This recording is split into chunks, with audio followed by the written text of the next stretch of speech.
Good morning दोस्तों, स्वागत है हमारे यूट्यूब चैनल राजस्थान जी के आईएएस के ऊपर। और आज की जो हमारी क्लास रहेगी वो रहेगी राजस्थान के भौतिक प्रदेशों के ऊपर।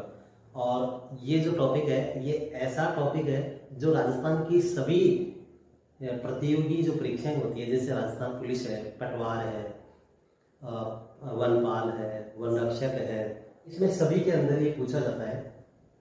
तो देखो, सबसे पहले अपन पढ़ेंगे आज राजस्थान के भौतिक प्रदेश। अब देखो, भौतिक प्रदेश जो है वो होते क्या है, भौतिक प्रदेशों का अर्थ होता क्या है। सबसे पहले तो अपने समझेंगे भौतिक प्रदेश का अर्थ। तो देखो, भौतिक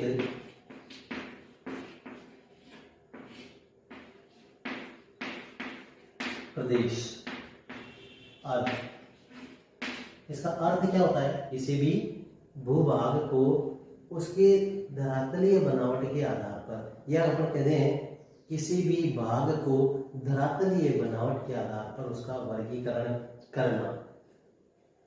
क्या? देखो, किसी भी भौतिक प्रदेश का अर्थ है किसी भी भाग को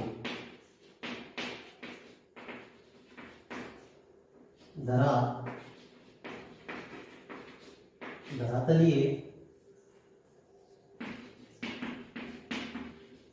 बनावट के आधार पर वर्गीकरण करना। ठीक है, तो देखो, भौतिक प्रदेश का अर्थ वो क्या हुआ? हम कहते हैं किसी भी भाग को धरातलीय बनावट के आधार पर उसका वर्गीकरण करना ही भौतिक प्रदेश कहलाते हैं।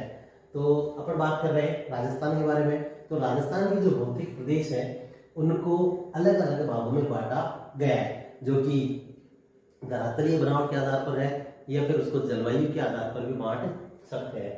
तो अलग अलग भूगोलवेताओं ने अलग अलग रूपों में इसको बांटा है।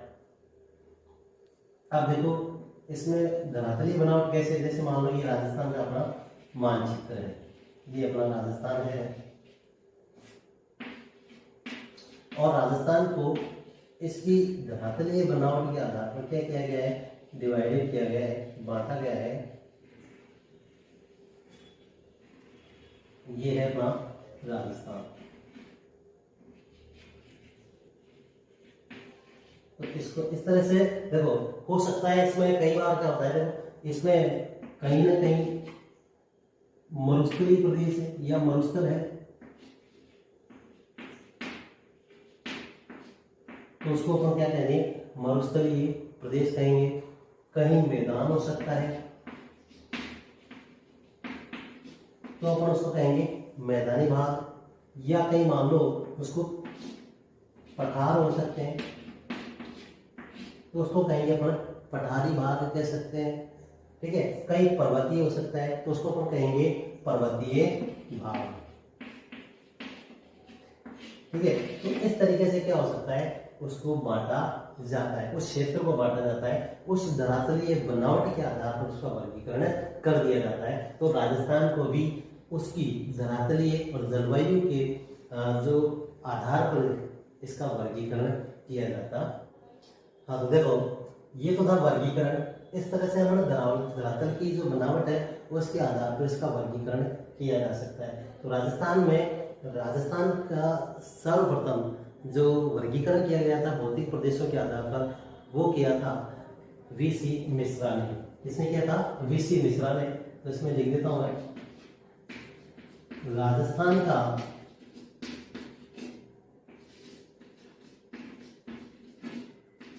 सर्वप्रथम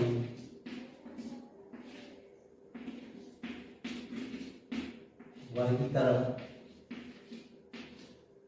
किसने किया था? वीसी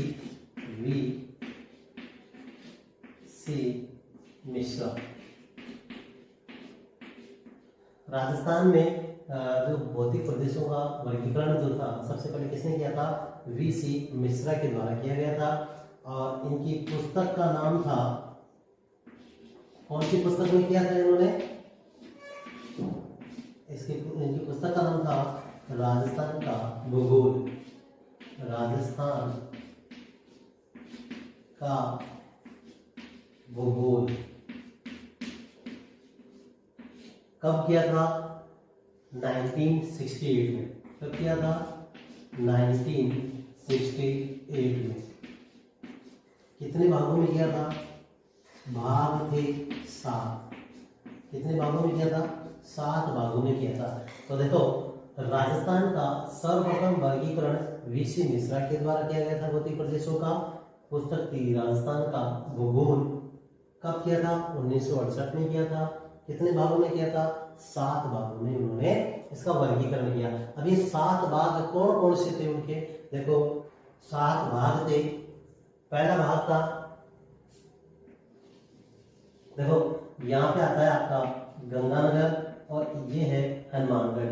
इस क्षेत्र को उन्होंने क्या नाम दिया? नहरी क्षेत्र। क्या नाम दिया था? नहरी क्षेत्र नाम दिया था ये वाला हिस्सा। उत्तरी भाग जो था इन्होंने क्या नाम दिया वीसी मिश्रा ने? नहरी क्षेत्र। उसके बाद में यहाँ देखो बीकानेर और जोधपुर का कुछ हिस्सा, पटवार में का कुछ हिस्सा और जैसलमेर, इसको क्या नाम दिया था? इस क्षेत्र को उन्होंने नाम दिया शुष्क मरुस्थल। क्या नाम दिया? शुष्क मरुस्थल। ये नाम दिया था शुष्क मरुस्थल।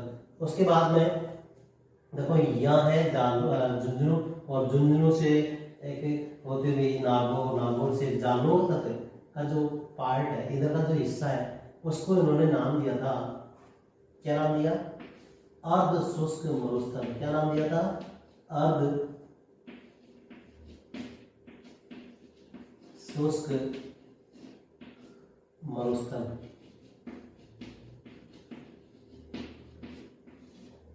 इसमें बीकानेर, सीकर, झुंझुनू, नागौर, पाली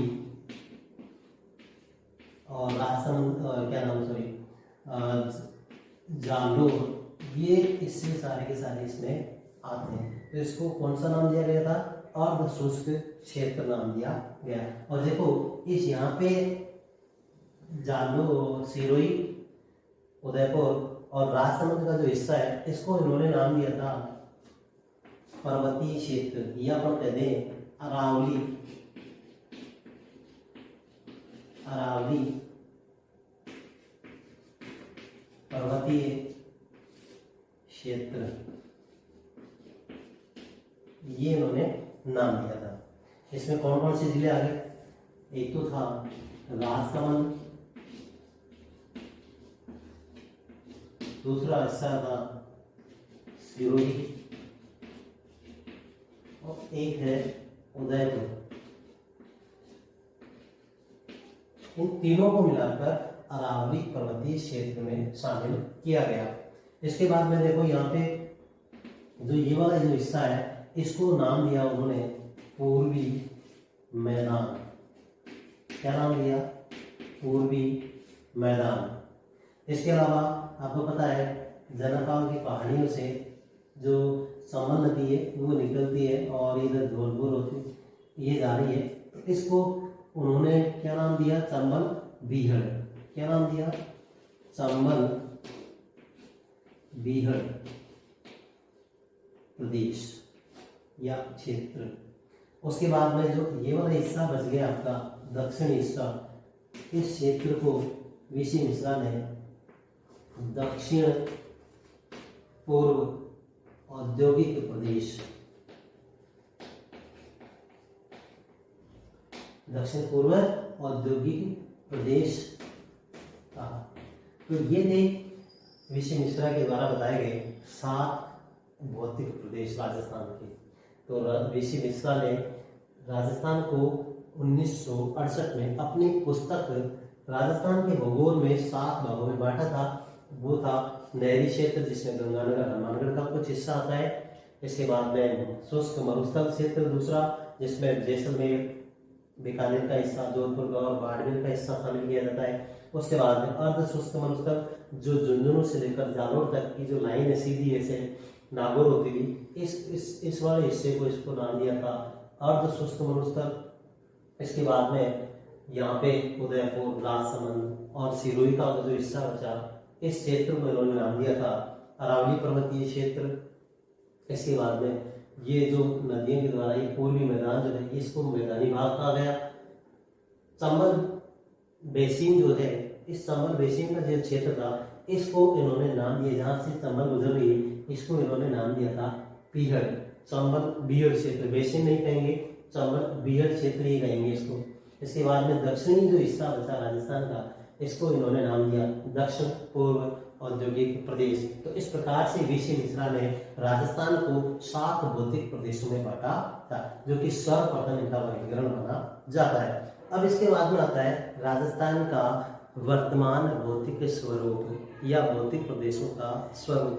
राजस्थान का जो वर्तमान के भौतिक प्रदेश है उसको बांटा था HM सक्सेना के द्वारा। इसका वर्गीकरण किसके द्वारा किया गया था, देखो इसमें लिख देता हूं मैं। राजस्थान का वर्तमान वर्गीकरण भौतिक प्रदेशों के आधार पर। देखो भौतिक प्रदेशों का जो वर्तमान वर्गीकरण है वो किसने बांटा था, HM सक्सेना। अपन कहें हरिमोहन सक्सेना भी कह सकते हैं, इसका पूरा नाम क्या है, हरिमोहन। कई बार हरिमोहन भी लिखा सकता है। HM सक्सेना के द्वारा राजस्थान के वर्तमान भौतिक प्रदेशों का वर्गीकरण किया गया था। और सबसे ज्यादा महत्वपूर्ण भी यही है क्योंकि सबसे ज्यादा प्रतियोगी परीक्षाओं में इसी में से सवाल पूछे जाते हैं। तो इन्होंने कितने भागों में बांटा था, कितने भागों में बांटा, भाग थे 4। कितने भाग थे, 4 भागों में बांटा था सन 1994 में। कब बांटा था इन्होंने, सन 1994 में। अब कौन से भाग थे, देखो यहाँ पे मैं छोटा सा मानचित्र बना देता हूँ जिससे आपको आसानी से समझ में आ जाएगा। ये इस तरह से अपना जैसे मान लो राजस्थान का मानचित्र है, इसमें एक हिस्सा तो ये वाला है, इसको तो कहा था उन्होंने पश्चिम मरुस्थल। क्या कहा था, पश्चिम मरुस्थल। ये तो था पश्चिम मरुस्थल। इस वाले हिस्से को बीच में जो ये वाला हिस्सा है इसको कहा था पर्वतीय अरावली पर्वतीय क्षेत्र, अरावली क्षेत्र। इसके अलावा जो ये हिस्सा बच जाता है अपना थोड़ा दक्षिणी, ये वाला, ये जो नदियों द्वारा सिंचित है, इसको कहा है इन्होंने पूर्वी मैदान। क्या था, पूर्वी मैदान।